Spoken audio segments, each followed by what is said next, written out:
وادی رضا کی کوہ ہمالا رضا کا گئے اور جس سمت دیکھیے وہ علاقہ رضا کا گئے.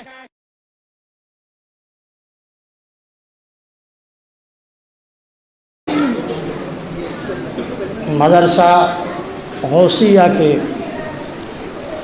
تمام اساتذہ اور منتظمین کرام،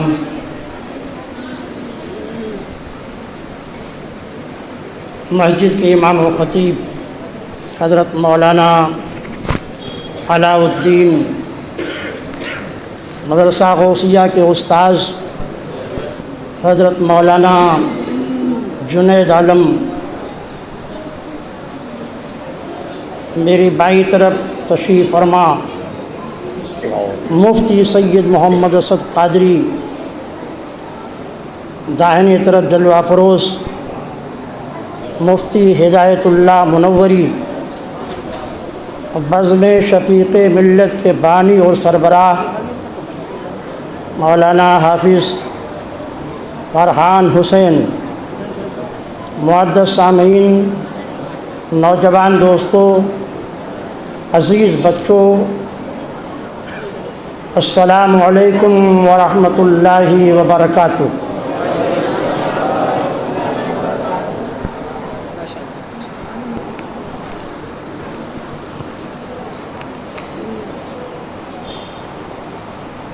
بسم اللہ الرحمن الرحیم.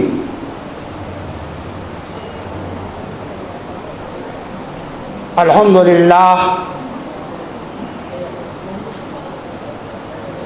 للہ نحمدہ ونستعینہ ونستغفرہ ونؤمن بہ ونتوکل علیہ ونعوذ باللہ من شرور انفسنا ومن سیئات اعمالنا من یہدہ اللہ فلا مضل لہ ومن يضلله فلا هادي له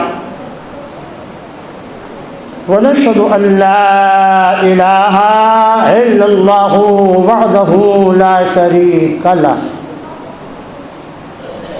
ونشهد أن سيدنا ونبينا وحبيبنا وقلوبنا وشفيعنا ومولانا محمدا عبده ورسوله بالہدى ودین الحق ارسلہ فصلی اللہ تعالی علیہ وعلی آلہ واصحابہ اجمعین.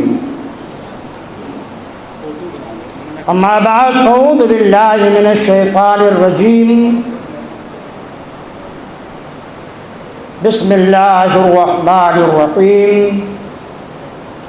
اقرأ باسم ربک الذی خلق. صدق اللہ العظیم وبلغنا رسولہ النبی الامین الکریم ونحن علی ذلک لمن الشاہدین والشاکرین والحمد للہ رب العالمین.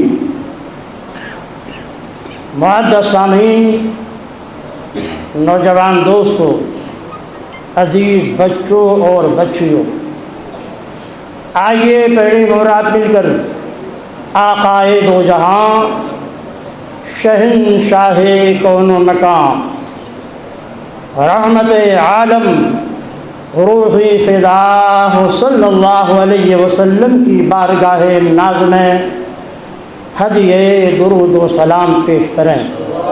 اللہم صلی علی سیدنا و نبینا مولانا محمد کما تحب ترضى بأن تصلي علیہ صلاۃ و سلام علیک یا رسول اللہ صلی اللہ علیہ وسلم.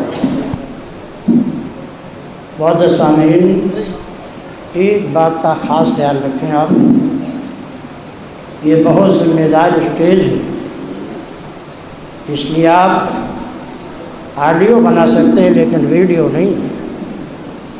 کوئی بھی صاحب موبائل پر ویڈیو بنانے کی کوشش نہ کریں. پہنائیے ان کو حسن پہنائیے.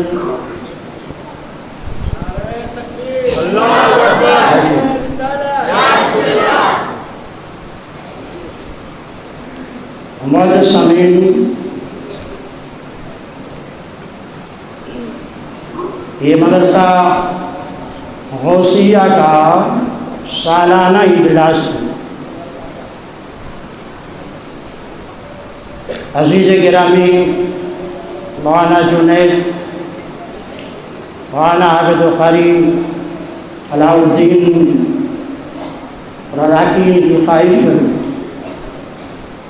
مجھے حاضری کی سعادت نصیب ہوئی ہے، اور یہ وقت بڑا ہی نازک ہے۔ علماء ملت اسلامیہ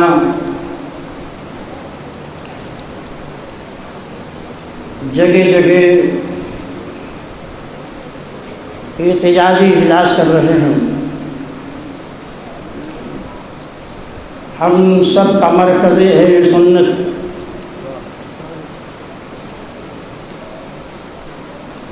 قاضی القضات فی الہند شہزادے تاج الشریعہ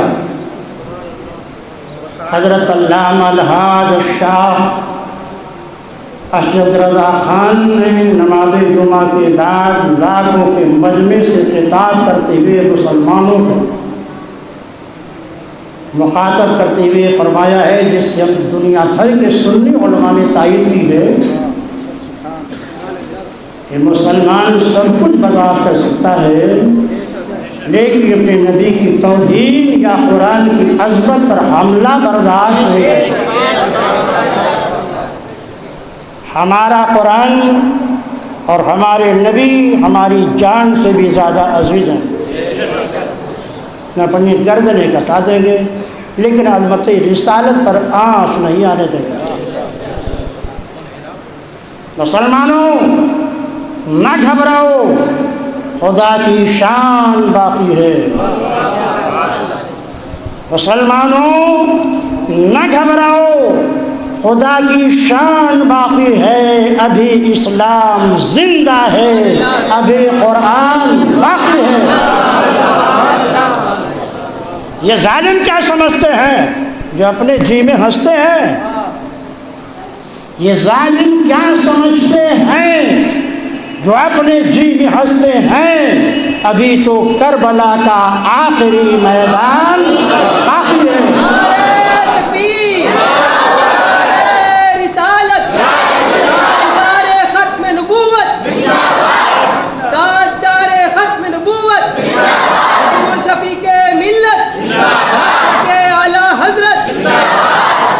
قول حق قرآن ہے، قول پیمبر ہے حدیث۔ قول حق قرآن ہے، قول پیمبر ہے حدیث۔ اہل دل کے واسطے تفسیر ہے دونوں کی ایک۔ اس نے پھیرا دل تو اس نے دعوت اسلام دی، اس نے پھیرا دل تو اس نے دعوت اسلام دی۔ وہ خدا اور یہ نبی تقریر ہے دونوں کی ایک۔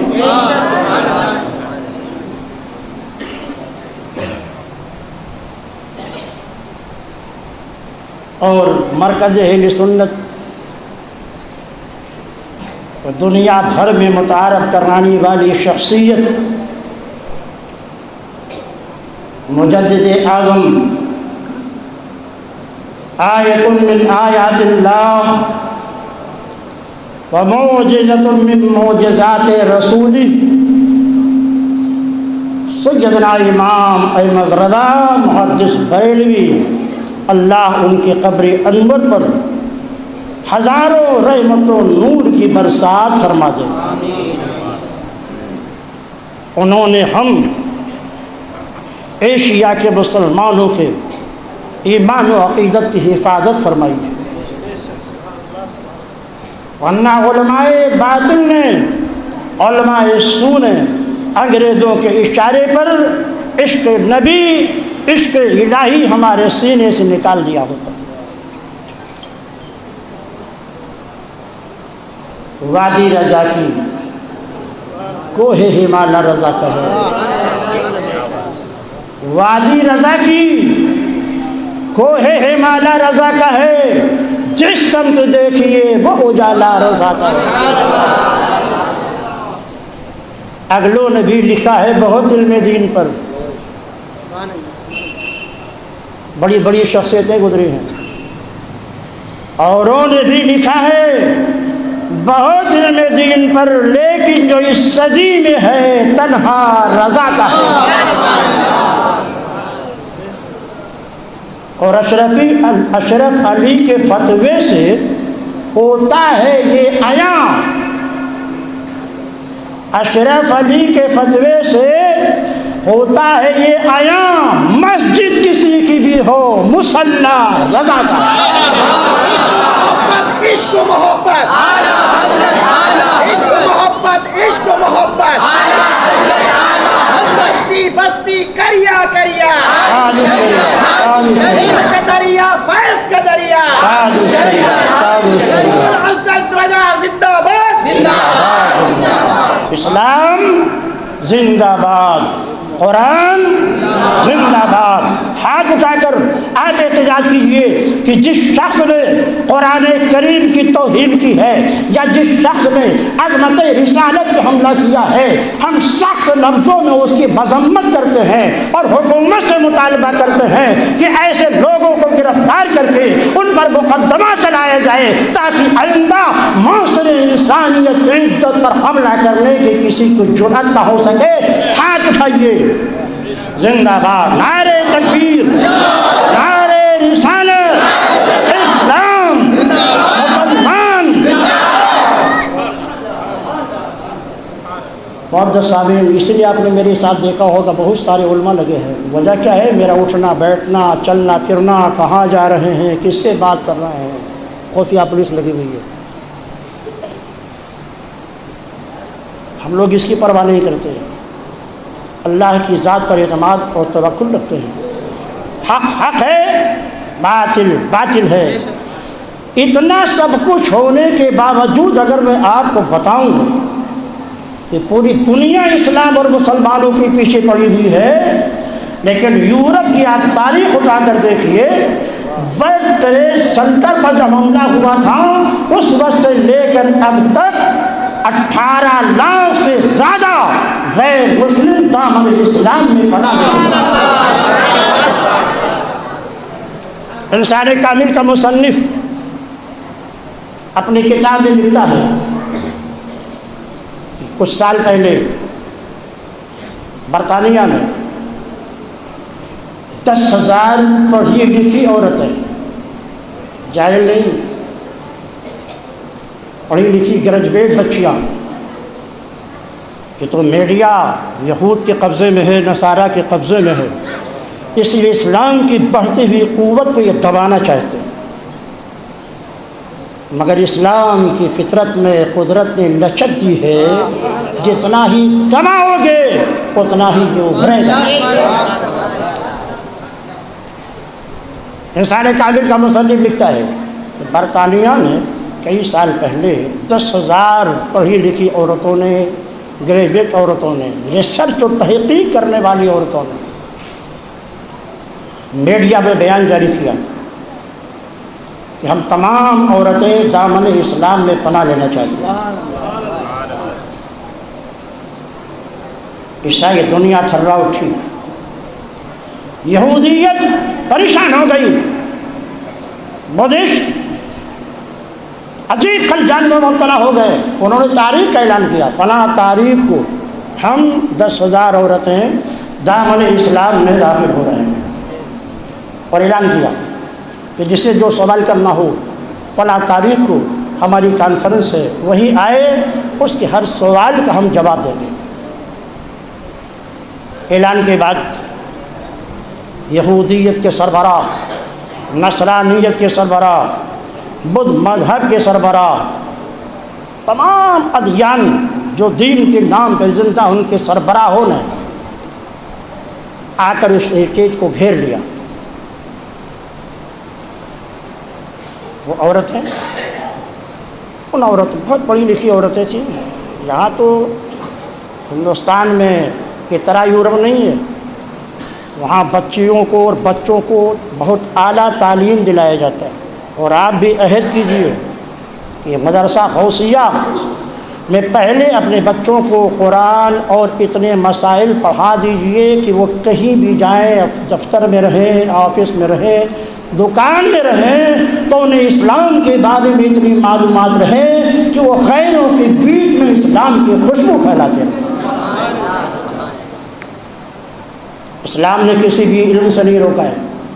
آپ ڈاکٹر بنیے، مسلمانوں کو ڈاکٹر کی بھی ضرورت ہے، پروفیسر بنیے ضروری ہے، سائنسداں بنیے ضروری ہے، جنرل بنیے ضروری ہے، دنیاوی تعلیم حاصل کیجئے ضروری ہے، مگر اس دنیاوی تعلیم سے پہلے اپنے بچوں کو قرآن و حدیث و مسائل کا اتنا علم دے دیجئے کہ انہیں کوئی اسلام کے مذہب سے پھیر نہ سکے، بلکہ وہ اتنے قوت کے ساتھ اسلام پر قائم رہے کہ جہاں جائیں ان کے سونے کو دیکھ کر لوگ کلمہ پڑھیں، ان کے وضو کے دیکھ کو لوگ کلمہ پڑھیں، سو جائیں تو اسلام کی تبلیغ کرتے رہیں۔ کیا بتانے کی ضرورت ہے؟ غریب نواز کا وضو دیکھ کر لوگوں نے کلمہ پڑھا تھا، غریب نواز کی نماز دیکھ کر لوگوں نے کلمہ پڑھا تھا۔ مسلمان تو وہ ہے کہ اگر سو جائے تو اس کی پیشانی کے نور کو دیکھ کر دوسرا اسلام میں داخل ہو جائے۔ روم کے شہنشاہ نے اپنا ایلچی ہی تو بھیجا تھا مدینہ طیبہ میں، اور کہا جاؤ اس خلیفۃ المسلمین کے حالات کا پتہ لگا کے آؤ جس سے اس وقت پوری دنیا دہل رہی ہے، اس کا نام سنتے ہوئے قیصر و کسریٰ کے شہنشاہ ہلنے لگتے ہیں۔ روم کا ایلچی آتا ہے، مسجد نبی میں پہنچتا ہے، حضرت فاروق اعظم ہیں، مسجد میں سو رہے ہیں، سامنے درہ رکھا ہوا ہے اور ایک اینٹ اپنے سر کے نیچے رکھے ہوئے ہیں۔ کون سو رہا ہے؟ خلیفۃ المسلمین سو رہا ہے۔ سونے کا انداز دیکھیے، فقیرانہ لباس ہے۔ گھبرا کر کے ایلچی باہر نکلتا ہے، مسلمانوں سے پوچھتا ہے تمہارا بادشاہ کہاں ہے؟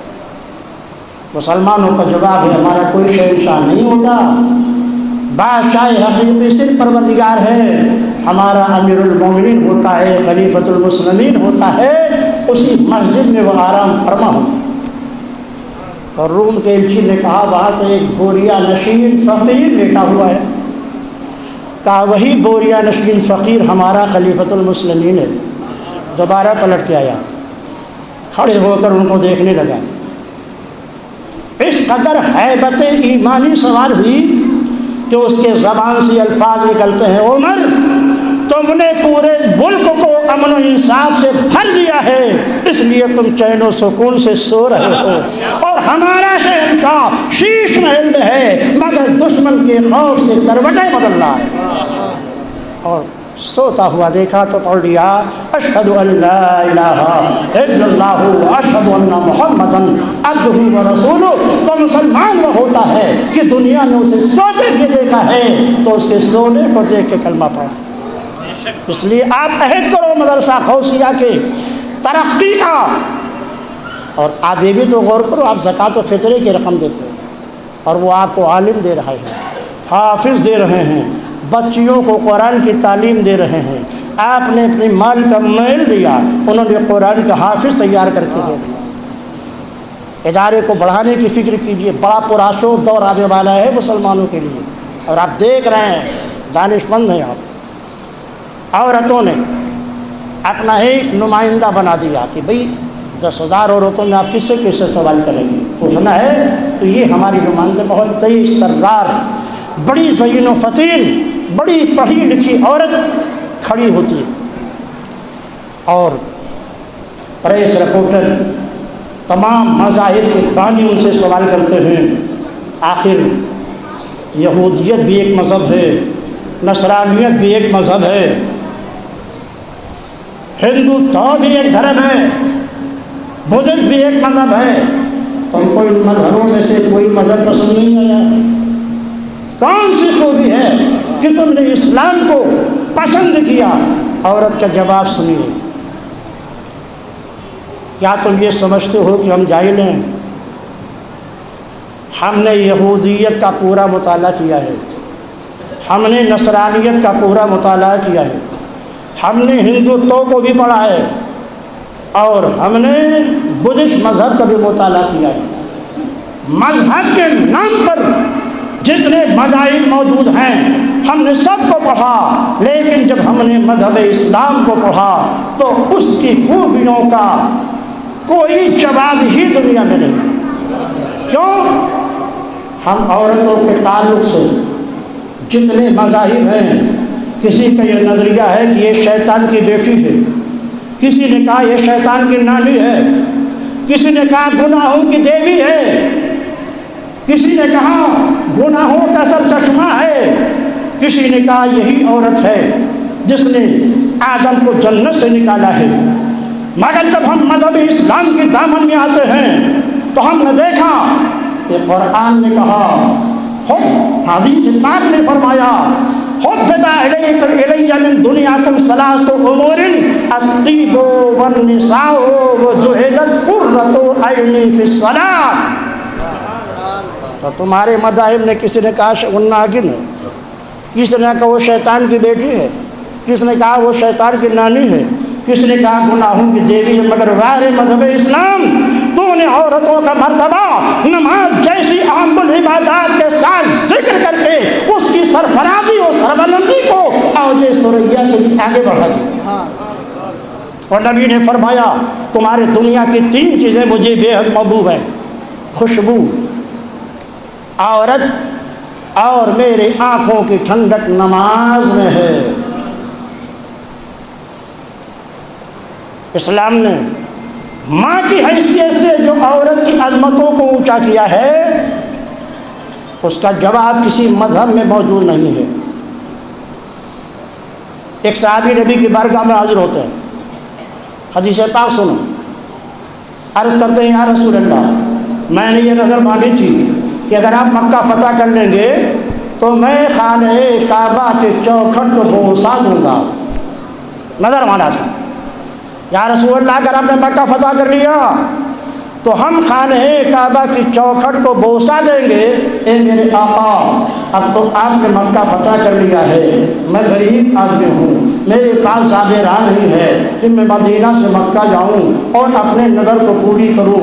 رحمت عالم فرماتے ہیں تیری ماں زندہ ہے نا، جا ماں کے قدم کو چوم لے، تیرے نظر پوری ہو جائے۔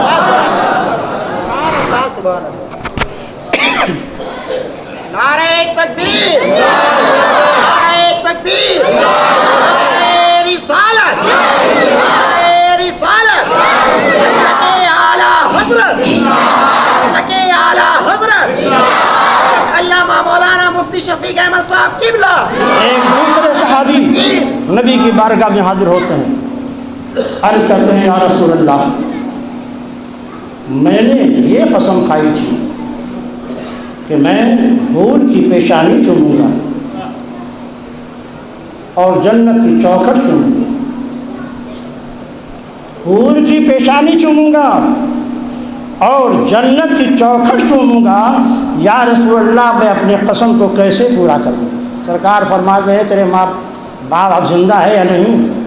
باپ اگر زندہ ہو تو جا کے اس کی پیشانی چوم لے، اور اگر ماں زندہ ہو تو اس کے قدم کو چوم لے، تیری قسم پوری ہو جائے۔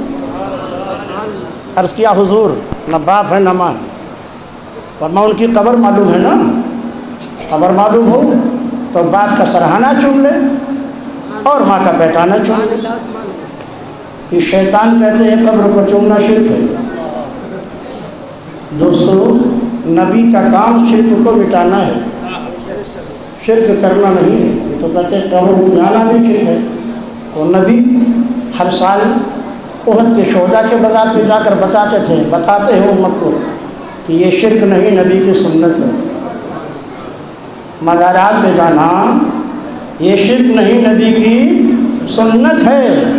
تو فرمایا کہ جاؤ باپ کا سرہانہ اور ماں کا پیٹانہ چن لو۔ کہا حضور اگر قبر ہی نہیں معلوم ہے کہ میرے ماں باپ کی کیا ہے، نہیں معلوم ہے سرکار میرے ماں باپ کی قبر کا ہے، تو جاؤ ایک لکیر کھینچ لو، ایک خط کھینچ لو نا، ایک خط کو باپ کی قبر فرض کرو اور دوسرے خط کو ماں کی قبر پر فرض کرو، باپ کی قبر کے سرہانے کو ماں کی قبر کے سرہانے کو چوم لو، باپ کے قبر خط کے پیکانے کو چوم لو، تمہاری نظر پوری ہو جائے گی۔ سبحان اللہ سبحان اللہ۔ ماں کی حیثیت سے اسلام نے عورتوں کو کتنا اونچا مقام دیا ہے، بہن کی حیثیت سے، بیٹی کی حیثیت سے۔ اللہ کے نبی نے ارشاد فرمایا کہ اگر کسی کے گھر میں بیٹیاں جنم لیتی ہیں اور ان کو تعلیم و تربیت سے مزین کرتا ہے اور ان کی شادی بیاہ وہ کر لیتا ہے، تو قیامت میں تو لوگ میری شفاعت کے محتاج ہوں گے، مگر میری شفاعت اپنے اس امتی کو ڈھونڈے گی جس نے 3 بچیوں کو تعلیم و تربیت دے کر ان کا نکاح کر دیا۔ صحابہ نے کہا رسول اللہ اگر کسی کو 3 بیٹی نہ ہو تو فرمایا 2 بیٹی والے کو بھی میری شفاعت ڈھونڈ لے گی۔ صحابہ نے کہا رسول اللہ اگر 2 بیٹی نہ ہو تو فرمایا 1 بیٹی والی کو بھی میری شفاعت ڈھونڈ لے گی۔ حضرت عائشہ یا رسول اللہ اگر کسی کو اولاد ہی نہ ہو تو کہا اسے بھی میرا چادر نور اپنے چادر میں چھپا لے گا۔ بیٹی اور ماں کی حیثیت سے، بیوی کی حیثیت سے اسلام نے کتنا مقام بلند فرمایا۔ آقا ارشاد فرماتے ہیں خیر متاع الدنیا المرأۃ الصالحہ، دنیا کی سب سے بہترین پونجی نیک بخت عورت ہے۔ تو تمہارے مذاہب میں نہ تو بیٹی کی عظمت محفوظ ہے، نہ بہن کی عظمت محفوظ ہے، نہ باپ ماں کی عظمت محفوظ ہے، مگر اسلام وہ رحمت والا دین ہے کہ اس نے بیوی کی حیثیت سے بھی عورت کی عظمت کی حفاظت کی ہے، ماں کی حیثیت سے بھی عورت کی عظمت کی حفاظت کی ہے، بہن اور بیٹی کی حیثیت سے بھی عورت کی آبرو اور اس کی جان و مال و عزت کی حفاظت کی ہے۔ نہ صرف حفاظت کی ہے بلکہ لڑکوں کی طرح لڑکیوں کو بھی مال میں وارث بنایا ہے۔ ہاں یہ ضرور ہے کہ آج مسلمان وہ سب کچھ بیٹا ہی کو دینا چاہتا ہے، یہ بہت بڑا المیہ ہے مسلمان۔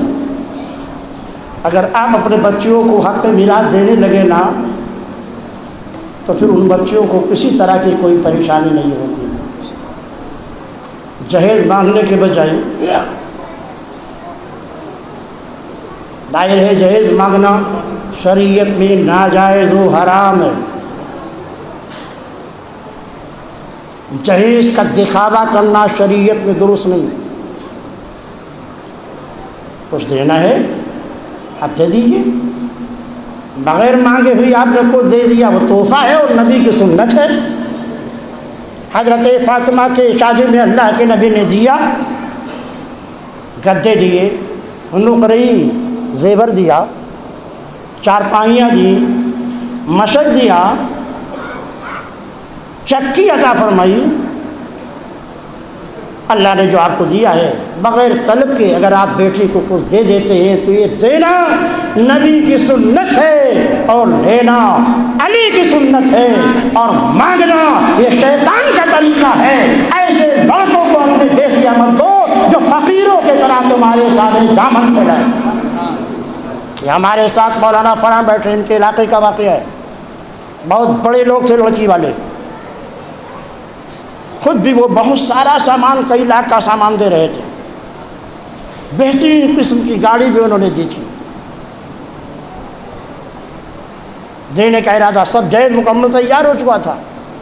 اب لڑکے نے دیکھا کئی لاکھ کا سامان مل رہا تو کہا وہ 10 لاکھ والی گاڑی چاہیے، 2-4 لاکھ کی بھی نہیں، 10 لاکھ والی گاڑی چاہیے۔ اللہ نے اس بیٹی کے ماں باپ کو توفیق دی اور فوراً انہوں نے رشتے کو ختم کر کے وائرل کر دیا کہ مسلمانوں کا یہ حال ہو گیا ہے، ان سے بدتر، یہ فقیروں سے بدتر ہو گئے ہیں۔ اتنا لاکھ ملنے کے باوجود اس کے بعد وہ مطالبہ کرتا تھا ایسا داماد مجھ کو نہیں چاہیے۔ اس لیے علماء نے فیصلہ کیا ہے جہاں جہیز کا دکھاوا ہوگا ہم کبھی نکاح پڑھانے کے لیے نہیں کہیں گے، اور علماء کو تاکید کرتے ہیں کہ نکاح پڑھانے کے لیے جائیے تو پہلے یہ دیکھیں وہاں ڈی جے تو نہیں بج رہا ہے، وہاں پر آڈیو ویڈیو تو نہیں چل رہا ہے، تصویریں تو نہیں بنائی جا رہی ہیں، جہیز کا دکھاوا ہو رہا ہے، ویڈیو بنائی جا رہی ہے۔ ہرگز ایسی شادی میں جا کر نکاح نہ پڑھائیں۔ رزاق اللہ ہے مگر کیا کیجیے، مولوی بہت عجیب ہے، بڑے بڑے علماء انکار کر دیں گے، جا کر امام کے چھوٹے مسجد کے امام کو پکڑ لا کر نکاح پڑھا لے گا چھوٹے سے، اب وہ بھی چلا جائے گا بے وقوف بن کر کے، اس کو سوچتا ہے 500 1000 مل گیا، ایک ہفتے کا خرچہ چلایا، اس نے یہ نہیں دیکھا کہ نبی کے فرمان کے خلاف ہو رہا ہے۔ اس لیے نہ صرف مسلم پنسلہ بورڈ بلکہ ہمارے مرکز بریلی شریف سے بھی اس کا اعلان ہوا ہے، علماء ایسے نکاحوں کا بائیکاٹ کریں جہاں کھلا شریعت کے خلاف ورزی ہو رہی ہو۔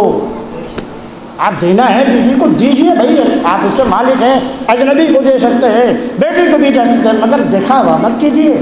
اپنے داماد یا بیٹی کے نام سے چیک کاٹ کے دے دو نا، وہ اپنے پاؤں پہ کھڑا ہو جائے گا، ہمیشہ آپ کی بیٹی راج کرے گی، مگر دینا ہے تو دکھاوا مت کرو۔ تو عزیزان محترم، بڑا پرآشوب دور ہے، کوشش کیجیے ایماندار تقویٰ شاعر عبادت گزار بچوں کو اپنے کے نکاح میں اپنی بیٹیوں کو دیجیے۔ آقا فرماتے ہیں تنکح المرأۃ لأربع، عورتوں کا نکاح 4 بنیاد پہ کیا جاتا ہے، لمالہا، کبھی مال کی لالچ میں، ولحسبہا، کبھی حسب کی لالچ میں، کبھی ولجمالہا، اور کبھی حسن و جمال کی لالچ میں۔ تو نکاح 4 بنیاد پہ کیا جاتا ہے، مال کی لالچ میں، حسب و نسب کی لالچ میں، حسن و جمال کی لالچ میں۔ مگر آقا فرماتے ہیں فاظفر بذات الدین تربت یداک، مال نہ دیکھو، حسن و جمال نہ دیکھو، حسب و نسب نہ دیکھو، یہ دیکھو وہ دیندار کتنا ہے۔ فاظفر بذات الدین تربت یداک، ترجیح دو دین والے کو، دین والا جب داماد آئے گا تو اس کی نسل جو اولاد پیدا ہوگی وہ غوث آدم کی یادگار ہوگی، غریب نواز کی یادگار ہوگی، مخدوم سمنہ کی یادگار ہوگی، سید سارا مظہور غازی اقتدار ہوگی، قاسم و طارق کی یادگار ہوگی۔ اور اگر تم نے دنیا کو ترجیح دیا تو ناچنے والا تو پیدا ہوگا مگر دین کے نام پہ سر کٹانے والا پیدا نہیں ہوگا۔ معزز سامعین، بہت نازک دور ہے، ہم لوگ جہاں بھی جا رہے ہیں مسلمان کہتے ہیں حضور معاشی اعتبار سے تباہ ہو گئے۔ کورونا ابھی تک کے کوئی لاک ڈاؤن نہیں تھا کیونکہ ان کے سارے تیوہار تھے، اپنا سارا تیوہار کر لیا۔ اور جب مسلمانوں کا ماہ رمضان آیا تو اس سے پہلے ہی چلانا شروع کر دیا، کورونا کورونا کورونا۔ اتنے لوگ بیٹھے الحمدللہ کسی کو کورونا نہیں، لاکھوں کے مجمع میں ہم لوگ تقریر کر رہے ہیں، کسی کو کورونا نہیں ہے۔ کہاں ہے کورونا کچھ سمجھ میں نہیں آتا۔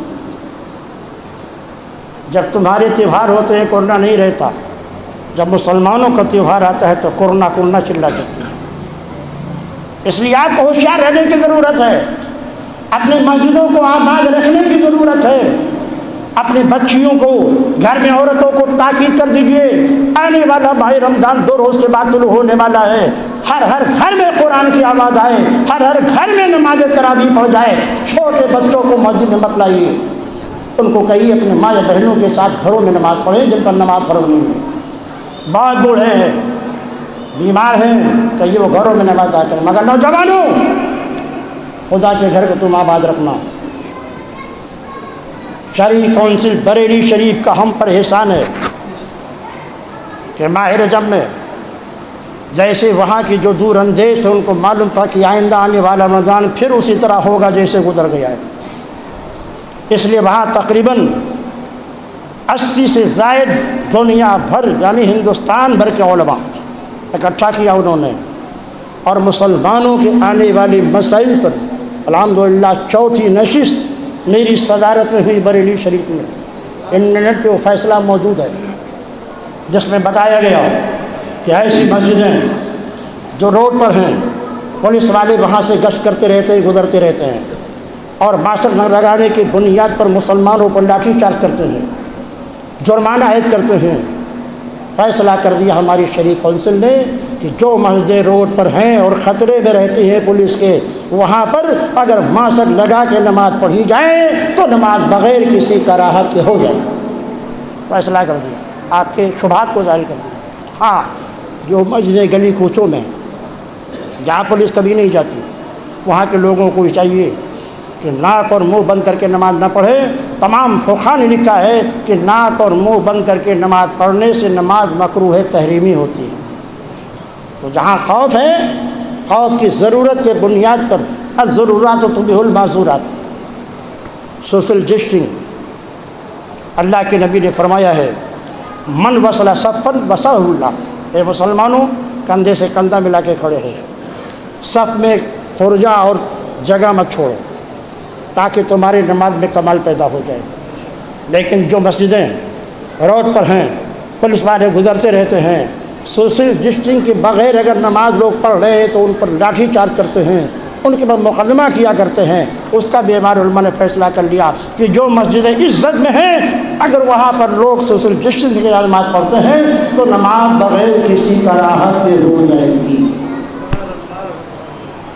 دوستو، اور دوسری گزارش یہ بھی ہے کہ 29 شعبان کو آپ سبھی حضرات سے میری گزارش ہے اپنے گھروں میں چھتوں پہ چڑھ کر کے چاند دیکھیں، اور اگر چاند نظر آ جائے کسی کو تو اپنے امام یا اپنے استاد مولانا جنید کو فوراً اطلاع دیں، یہ ہمیں فون پر اطلاع دیں گے، ہم وہاں سے آدمی بھیج کر کے شہادت لے لیں گے اور اعلان کر دیں گے، کیونکہ کورونا کی وجہ سے دور و دراز جگہوں میں بھیجنا ممکن نہیں ہے۔ ورنہ ہمارے نمائندے بنارس میں رہتے تھے، فتح پور رہتے تھے، کانپور رہتے تھے، فیض آباد رہتے تھے، اور کہیں بھی کسی قاضی کے پاس اگر چاند کی تصدیق گزر جاتی فوراً ہمارے آدمی لے کر کے آ جاتے تھے۔ لیکن ابھی مدرسے بھی بند ہیں اور کورونا کے کا خوف بھی ہے، اس لیے شہر سے باہر جانا یا بھیجنا ممکن نہیں ہے۔ آپ حضرات سب کی ذمہ داری ہے کہ ماہ رمضان ایک عظیم فریضہ ہے، لہذا اس کے لیے اہتمام کیجیے اور چاند کو دیکھنے کی کوشش کیجیے۔ اگر آپ کو نظر آ جائے دوسرے کو بھی دکھا دیجیے، عورتوں کو نظر آ جائے مردوں کو بھی دکھا دیں، تاکہ شہادت لینے اور دینے میں کسی طرح کی کوئی دقت نہ ہو۔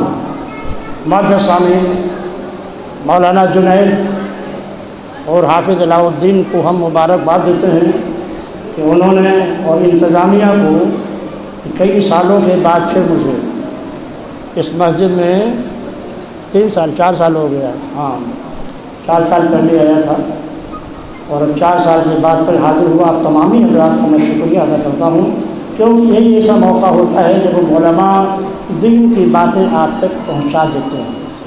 تو جو کچھ میں نے کہا اللہ اسے اپنی بارگاہ میں شرف قبولیت سے نواز دے، اور ہماری اور آپ سب کی حاضری کو اللہ تعالیٰ قبول فرما لے، ہم سب کی گناہوں کی مغفرت فرما دے، ایمان و عقیدے کی حفاظت فرمائے، اور ہماری مدارس، ہمارے مساجد، ہمارے مقابر کی حفاظت فرمائے، اور ہمارے ملک ہندوستان کو کورونا جیسی وبا سے جلد نجات عطا فرما دے۔ اور حافظ صاحب کو ماشاءاللہ ایک حافظ قرآن یہاں سے فارغ ہو رہے، ان کو میں نے اپنی طرف سے ایک قرآن کریم اور رحل نظر کیا ہے، اس کو وہ قبول فرمائیں۔